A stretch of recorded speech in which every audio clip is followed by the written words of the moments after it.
हामी विद्यार्थीहरूलाई कक्षा कोठाको पढाइमा मात्रै सीमित गर्दैनौँ।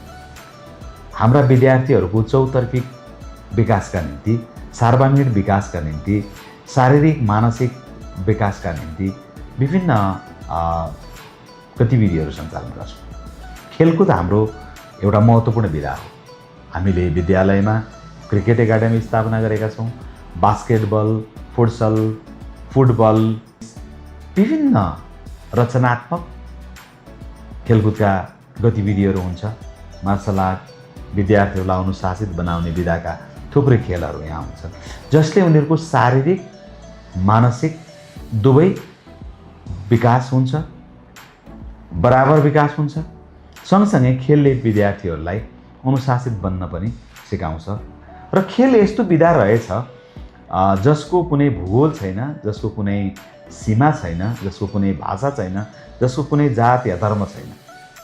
संसारभरि छरिएर रहेका खेलाडीहरूको एउटै भाषा छ, एउटै वेशभूषा, संस्कार, संस्कृति छ, अनुशासन छ। खेल एउटा विश्वव्यापी सम्बन्धको सेतु हो।